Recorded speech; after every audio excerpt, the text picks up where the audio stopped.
Hi everyone. അപ്പോൾ ഇന്ന് നമ്മൾ കെമിക്കൽ കൈനറ്റിക്സ് ആണ് പഠിക്കാൻ പോകുന്നത്. അപ്പോൾ നമുക്ക് സ്റ്റാർട്ട് ചെയ്യാം.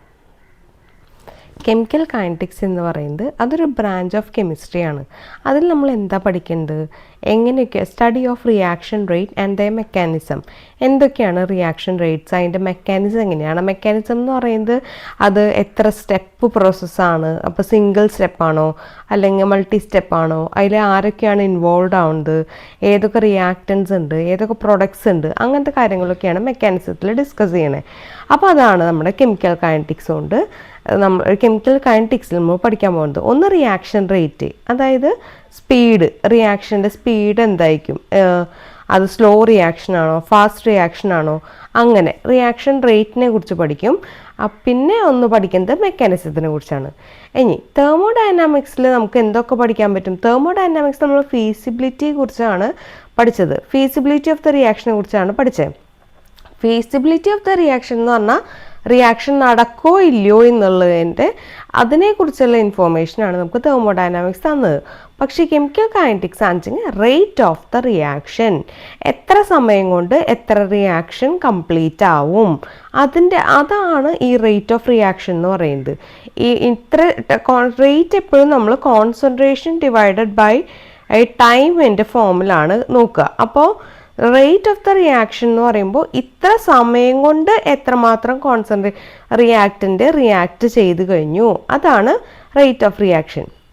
അപ്പോൾ കെമിക്കൽ കൈനറ്റിക്സിൽ നമ്മളെപ്പോഴും റേറ്റ് ഓഫ് റിയാക്ഷനും അതേപോലെ അതിൻ്റെ മെക്കാനിസത്തിനെ കുറിച്ചാണ് പഠിക്കുന്നത്. ഇനി thermodynamic data indicate that the diamond get converted into graphite. But in reality, the conversion rate is so slow that the change is not perceptible at all. അതായത് ഇപ്പോൾ നമ്മൾ കടയിൽ നിന്നൊക്കെ ഒരു ഡയമണ്ട് മേടിച്ചു, ആ ഡയമണ്ട് പെട്ടെന്ന് തന്നെ നിങ്ങൾക്ക് ഗ്രാഫൈറ്റായിട്ട് മാറുന്നത് കാണാൻ പറ്റുമോ? ഇല്ല. കാരണം എന്താ, ഡയമണ്ട് ഗ്രാഫൈറ്റായിട്ട് മാറുന്ന പ്രോസസ്സ് എന്ന് പറയുന്നത് വളരെയധികം സ്ലോ പ്രോസസ്സാണ്. അപ്പോൾ അത് കുറേ കാലങ്ങളെടുക്കും ഒരു ഡയമണ്ട് ഗ്രാഫൈറ്റായിട്ട് മാറണമെങ്കിൽ. ആ ഗ്രാഫൈറ്റായിട്ട് മാറുന്നത് നമുക്ക് അത്ര വിസിബിൾ ആവില്ല, കാരണം അത് ഭയങ്കര സ്ലോ പ്രോസസ്സാണ്. പിന്നെ ഡയമണ്ട് എന്നും ഡയമണ്ടായിട്ട് ഇരിക്കും എന്ന് പറയുന്നത് അതൊരു തെറ്റിദ്ധാരണയാണ്. Diamond it will eventually change into a graphite. ഇനി കൈനറ്റിക് സ്റ്റഡി നമുക്കൊരു സ്പീഡ് ഓഫ് ദ റിയാക്ഷൻ അല്ലെങ്കിൽ rate of the chemical reaction മാത്രമല്ല നമുക്ക് കൈനറ്റിക്സ് എന്ന് പഠിക്കാൻ പറ്റുക. അതോടുകൂടെ തന്നെ എന്ത് ചെയ്യാൻ പറ്റും, ആ റിയാക്ഷൻ എഫക്റ്റ് ചെയ്യുന്ന ചില കണ്ടീഷൻസ് അതെന്തൊക്കെയാണെന്നും കൂടി കൈനറ്റിക്സിലൂടെ നമുക്ക് പഠിക്കാൻ പറ്റും. ഏതൊക്കെ ഫാക്ടേഴ്സാണ് reaction rate of the reaction effect ചെയ്യുക, അതായത് എത്രമാത്രം സ്പീഡിൽ എത്രമാത്രം റിയാക്റ്റൻ്റ് ഇത്ര സമയം കൊണ്ട് റിയാക്ട് ചെയ്ത് കഴിഞ്ഞിട്ടുണ്ട്, എത്രമാത്രം സ്പീഡിൽ റിയാക്ഷൻ നടന്നിട്ടുണ്ട് എന്നുള്ളത്. അപ്പോൾ അതിനെ എഫക്റ്റ് ചെയ്യുന്ന ഫാക്ടേഴ്സാണ് കോൺസെൻട്രേഷൻ. ആദ്യത്തെ ഇപ്പോൾ റിയാക്റ്റൻറ്റിൻ്റെ കോൺസെൻട്രേഷൻ കൂടുതലാണെന്നുവെച്ചെങ്കിൽ ചിലപ്പോൾ റിയാക്ഷനിൽ വ്യത്യാസം വരാം, അതിൻ്റെ സ്പീഡിൽ മാറ്റം വരാം. ചില കോൺസെൻട്രേഷൻ കുറഞ്ഞാലും അത് വ്യത്യാസം വരാം. Temperature, pressure, presence of catalyst ഒക്കെ ഇതിൻ്റെ ഫാക്ടേഴ്സാണ്. ടെമ്പറേച്ചറും പ്രഷറും ഒക്കെ നമ്മൾ മാറ്റിയാൽ തന്നെ ആ റിയാക്ഷൻ്റെ റേറ്റിനെ ബാധിക്കും. അപ്പോൾ അങ്ങനെ ഇതൊക്കെ എഫക്റ്റ് ചെയ്യുന്ന ഫാക്ടേഴ്സാണ്, നമ്മുടെ റിയാക്ഷൻ എഫക്റ്റ് ചെയ്യുന്ന ഫാക്ടേഴ്സാണ് ഇതെല്ലാം. ഈ ടെമ്പറേച്ചർ, പ്രഷർ, കാറ്റലിസ്റ്റ് എല്ലാം. ഇനി rate of the chemical reaction, the speed of the chemical reaction or the rate of the reaction can be defined as the change in the concentration of the reactant or product in a unit time. അതായത് നമുക്കൊരു റിയാക്ഷൻ്റെ സ്പീഡിനെയോ അല്ലെങ്കിൽ rate of റിയാക്ഷനെയോ എങ്ങനെ define ചെയ്യാൻ പറ്റും? Change in the concentration of the reactant or product in A unit time. അല്ലെങ്കിൽ ഒരു unit, അതായത് നമുക്ക് എപ്പോഴും റേറ്റ് ഓഫ് റിയാക്ഷൻ അല്ലെങ്കിൽ സ്പീഡ് നമ്മൾ എപ്പോഴും ഡിഫൈൻ ചെയ്യുന്നത് എങ്ങനെയാണ്? കോൺസെൻട്രേഷൻ ബൈ ടൈമിൻ്റെ ഫോമിലാണ്. ഇത്ര സമയം കൊണ്ട് എത്ര കോൺസെൻട്രേഷൻ ഓഫ് റിയാക്റ്റൻ്റ് അല്ലെങ്കിൽ പ്രൊഡക്റ്റ് റിയാക്ട് ചെയ്തു എന്നുള്ളത്, പ്രൊഡക്റ്റ് എത്രമാത്രം ഫോം ചെയ്തു അല്ലെങ്കിൽ റിയാക്റ്റൻ്റ് എത്രമാത്രം റിയാക്ട് ചെയ്തു എന്നുള്ളത്. അപ്പോൾ ഈ റേറ്റ് ഓഫ് റിയാക്ഷൻ നമുക്ക് രണ്ട് ടേംസിൽ എക്സ്പ്രസ് ചെയ്യാൻ പറ്റും. ഒന്ന് റിയാക്റ്റൻറ്റിൻ്റെ കോൺസെൻട്രേഷൻ്റെ ടേംസിലും എക്സ്പ്രസ് ചെയ്യാം, ഒന്ന് പ്രൊഡക്റ്റിൻ്റെ കോൺസെൻട്രേഷൻ്റെ ടേംസിലും എക്സ്പ്രസ് ചെയ്യാം.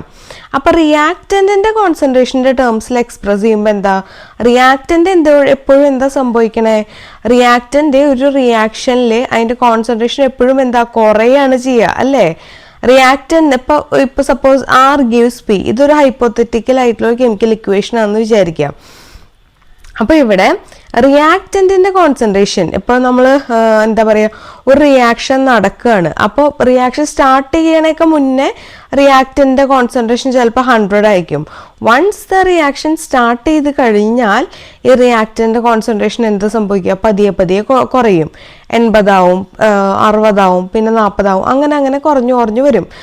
It's because the reactant is getting converted into product. That's why there is a decrease in the concentration of the reactant. അപ്പോൾ റിയാക്റ്റൻ്റ് പലതും പ്രൊഡക്റ്റ് ആയിട്ട് മാറുന്നതുകൊണ്ടാണ് റിയാക്റ്റൻ്റെ കോൺസെൻട്രേഷൻ കുറയുന്നത്. അപ്പോൾ നമുക്ക് റേറ്റ് ഓഫ് റിയാക്ഷൻ റിയാക്റ്റൻ്റെ ടേംസിലും എഴുതാം, പ്രൊഡക്റ്റിൻ്റെ ടേംസിലും എഴുതാം. റിയാക്റ്റൻ്റെ ടേംസിൽ എഴുതുമ്പോൾ നമ്മൾ ഡിക്രീസ് ഇൻ ദ കോൺസെൻട്രേഷൻ ആണ് കൺസിഡർ ചെയ്യേണ്ടത്. പ്രൊഡക്റ്റിൻ്റെ ടേംസിൽ എഴുതുമ്പോൾ നമുക്കവിടെ ഇൻക്രീസ് ഇൻ ദ കോൺസെൻട്രേഷൻ ആണ് അവിടെ കൺസിഡർ ചെയ്യേണ്ടത്. മനസ്സിലായെന്ന് വിചാരിക്കുന്നു. റേറ്റ് ഓഫ് റിയാക്ഷൻ നമുക്ക് റിയാക്റ്റൻ്റെ ടേംസിലും എഴുതാം, പ്രൊഡക്റ്റിൻ്റെ ടേംസിലും എഴുതാം. റേറ്റ് എപ്പോഴും കോൺസെൻട്രേഷൻ ഡിവൈഡഡ് ബൈ ടൈമിൻ്റെ ഫോമിലായിരിക്കും. റിയാക്റ്റിൻ്റെ ടേംസിൽ എഴുതാന്ന് വെച്ചെങ്കിൽ കോൺസെൻട്രേഷൻ ഡിക്രീസ് ആണാവുക, കാരണം റിയാക്ഷൻ സ്റ്റാർട്ട് ചെയ്ത് റിയാക്റ്റൻറ്റിൻ്റെ കോൺസെൻട്രേഷൻ കുറയും. ഇനി പ്രൊഡക്റ്റിൻ്റെ ടേംസിൽ എഴുതുകയെങ്കിൽ എപ്പോഴും കോൺസെൻട്രേഷൻ ഇൻക്രീസ് ആണാവുക. ഇപ്പോൾ ഫോർ എക്സാമ്പിൾ, ഇപ്പോൾ റേറ്റ് ഓഫ് കെമിക്കൽ റിയാക്ഷൻ ഇപ്പോൾ ഒരു എക്സാമ്പിൾ തന്നിട്ടുണ്ട്. ഒരു R gives P എന്ന് പറയുന്നത് ഒരു ഹൈപ്പോത്തറ്റിക്കൽ ആയിട്ടുള്ള ഒരു ഇക്വേഷൻ ആണെന്ന് വിചാരിക്കുക.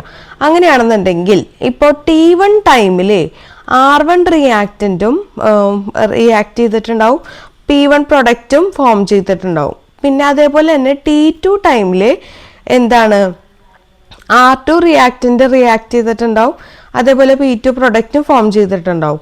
അങ്ങനെയാണെന്നുവെച്ചെങ്കിൽ ചേഞ്ച് ഇൻ ടൈം എന്ന് പറയുന്നത് എന്താ, ഫൈനൽ മൈനസ് ഇനീഷ്യൽ അല്ലേ. അതുകൊണ്ടാണ് T2 മൈനസ് T1 എന്നെടുത്തത്. ഇനി change in concentration of R, ഈ സ്ക്വയർ ബ്രാക്കറ്റ് കാണിക്കുന്നത് എപ്പോഴും നമ്മൾ മോളാർ കോൺസെൻട്രേഷനെ റെപ്രസെൻറ്റ് ചെയ്യാൻ വേണ്ടിയിട്ടാണ് സ്ക്വയർ ബ്രാക്കറ്റിൽ റെപ്രസെൻറ്റ് ചെയ്യുന്നത്. അപ്പോൾ change in molar concentration of R എങ്ങനെ കണ്ടുപിടിക്കുക, concentration of R, final concentration എന്ന് പറയുന്നത് എന്താ, R2 ആണ്. ഈ കേസിലാണ് കേട്ടോ പറഞ്ഞിട്ടേ, R2 മൈനസ് R1 ആയിരിക്കും change in concentration of R എന്ന് പറയുന്നത്. അതുപോലെ change in concentration of P എന്ന് പറയുന്നത് എന്തായിരിക്കും, P2 മൈനസ് P1 ആയിരിക്കും. ഇനി rate of disappearance of R, നമ്മൾ നേരത്തെ പറഞ്ഞു റേറ്റ് ഓഫ് റിയാക്ഷൻ നമുക്ക് റിയാക്റ്റൻ്റെ ടേംസിലും റെപ്രസെൻറ്റ് ചെയ്യാം, പ്രൊഡക്റ്റിൻ്റെ ടേംസിലും റെപ്രസെൻറ്റ് ചെയ്യാം. റിയാക്റ്റൻ്റെ ടേംസിൽ റെപ്രസെൻറ്റ് ചെയ്യുമ്പോൾ എന്താ, റിയാക്റ്റൻ്റെ എപ്പോഴും കോൺസെൻട്രേഷൻ കുറയല്ലേ. അപ്പോൾ അതുകൊണ്ടാണ് ഇവിടെ ഡിസപ്പിയറൻസ് ഓഫ് R എന്ന് എടുത്തേക്കുന്നത്. അപ്പോൾ ഡിസപ്പിയറൻസ് ഓഫ് R കുറയുമ്പോൾ നമുക്ക് എന്താ, decrease in the concentration of R divided by time taken. അപ്പോൾ ഇവിടെ ഡിക്രീസിങ് കോൺസെൻട്രേഷൻ ആയതുകൊണ്ട്, കോൺസെൻട്രേഷൻ കുറയുന്നതുകൊണ്ടാണ് നമ്മളിവിടെ നെഗറ്റീവ് സൈൻ ഇട്ടേക്കുന്നത്. അപ്പോൾ റിയാക്റ്റൻ്റെ ടേംസിൽ എപ്പോൾ നമ്മൾ റേറ്റ് ഓഫ് റിയാക്ഷൻ ഇങ്ങനെ എഴുതിയാലും അവിടെ ഒരു നെഗറ്റീവ് സൈൻ മസ്റ്റായിട്ട് വേണം, കാരണം റേറ്റ് ഓഫ് റിയാക്ഷൻ അവിടെ കുറയാണ്, കോൺസെൻട്രേഷൻ അവിടെ കുറയാണ് ചെയ്യുന്നത്. അപ്പോൾ minus delta concentration of R by delta T. ഇനി rate of appearance of P, അതായത് പ്രൊഡക്റ്റ് ഫോം ചെയ്യാണ്, റിയാക്ഷൻ സ്റ്റാർട്ട് ചെയ്ത് കഴിഞ്ഞാൽ എന്ത് സംഭവിക്കുക, പ്രൊഡക്റ്റ് ഫോർമേഷൻ നടക്കുകയാണ് ചെയ്യുന്നത്. അതുകൊണ്ടാണ് increase in concentration of P divided by time taken equal to delta P by delta T. ഇങ്ങനെയായിരിക്കും rate of appearance of P വരുന്നത്. ഇനി ഒരു ജനറൽ ആയിട്ടുള്ള റേറ്റ് ഓഫ് റിയാക്ഷൻ കൺസിഡർ ചെയ്യുക, A plus BB give C plus DD. ഇതിൽ ഈ കുട്ടി A, കുട്ടി B, കുട്ടി C എന്നൊക്കെ കുട്ടി D ഒക്കെ കാണില്ലേ, അത് അവിടുത്തെ സ്റ്റോഷിയോമെട്രിക് കോഎഫിഷ്യൻസ് ആണ്.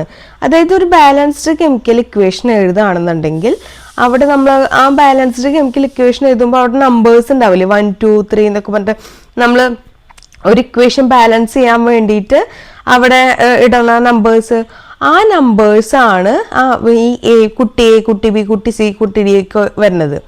അങ്ങനെ എന്തെങ്കിലും നമ്പേഴ്സ് ഉണ്ടെങ്കിൽ അത് ഡിവൈഡഡ് ബൈ ഫോമിലാണ് നമ്മൾ റേറ്റ് ഓഫ് റിയാക്ഷൻ എഴുതുമ്പോൾ എഴുതേണ്ടത്.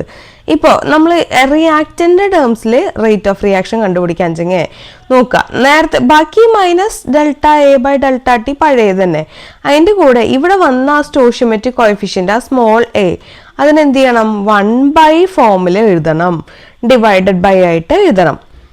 അപ്പോൾ -1/a delta A by delta T. ഇനി ഇത് അതേപോലെ തന്നെ ഇപ്പോൾ രണ്ടാമത്തെ റിയാക്റ്റൻ്റ് ബി ആയിരുന്നു നമ്മുടെ രണ്ടാമത്തെ റിയാക്റ്റൻ്റ്, അതിൻ്റെ ടേംസിൽ റേറ്റ് ഓഫ് റിയാക്ഷൻ എഴുതാന്ന് വെച്ചാൽ എന്താ, -1/, കുട്ടി B delta B by delta T. ഇനി പ്രൊഡക്റ്റിൻ്റെ ടേംസിൽ നമുക്ക് റേറ്റ് ഓഫ് റിയാക്ഷൻ എഴുതാം. പ്രൊഡക്റ്റിൻ്റെ ടേംസിൽ എഴുതുമ്പോൾ എങ്ങനെയാണ്, 1/c into delta C by delta T. ഇവിടെ നെഗറ്റീവ് സൈൻ ഇല്ല, എന്തുകൊണ്ടാണ്, പ്രൊഡക്റ്റ് ഫോം ചെയ്യുന്നത് ഇൻക്രീസ് ഇൻ കോൺസെൻട്രേഷനാണ്, അതുകൊണ്ടാണ് നമ്മളവിടെ നെഗറ്റീവ് സൈൻ ഇടാത്തത്. അപ്പോഴാണ് ഇവിടെ ഒരു പോസിറ്റീവ് സൈൻ, കാരണം പോസിറ്റീവ് ഇട്ടില്ലെങ്കിലും കുഴപ്പമില്ല, നമുക്ക് ഇടേണ്ട ആവശ്യമില്ല. ശരിക്കും പോസിറ്റീവ് ഉണ്ട് ഒന്നുമില്ല എന്നുണ്ടെങ്കിൽ അതിന് പോസിറ്റീവായിട്ടാണ് കൺസിഡർ ചെയ്യാം. ഇനി അടുത്ത ഒരു പ്രൊഡക്റ്റ് ആണ് ഡി. അപ്പോൾ ഡിയുടെ ടേംസിൽ എഴുതുമ്പോൾ എന്താ, 1/, കുട്ടി D delta D by delta T. അതിൽ ഈ കുട്ടി ഡി എന്ന് പറയുന്നത് എന്താ, സ്റ്റോഷിയോമെട്രിക് കോഎഫിഷ്യൻ്റ് ആണ്. അപ്പോൾ റേറ്റ് ഓഫ് റിയാക്ഷൻ്റെ നമുക്ക് ഏത് റിയാക്റ്റൻ്റെ ടേംസിലും ഏത് പ്രൊഡക്റ്റിൻ്റെ ടേംസിലും ഇങ്ങനെ എഴുതാൻ പറ്റും. ഐ ഹോപ്പ് നിങ്ങൾക്ക് ക്ലിയർ ആയെന്ന് വിചാരിക്കുന്നു. ഇപ്പോൾ എന്തെങ്കിലും ഡൗട്ട് ഉണ്ടെങ്കിൽ എനിക്ക് മെസ്സേജ് ആയി ചോദിച്ചാൽ മതി. എൻ്റെ ക്ലാസ് ഇഷ്ടപ്പെടുകയാണെന്നുണ്ടെങ്കിൽ ഒന്ന് സബ്സ്ക്രൈബ് ചെയ്യാനും ലൈക്ക് ചെയ്യാനും മറക്കരുത്. പിന്നെ ഇഷ്ടപ്പെടുകയാണെന്ന് വെച്ചാൽ നിങ്ങളുടെ ഫ്രണ്ട്സിനും ഷെയർ ചെയ്ത് കൊടുക്കണം. Thank you.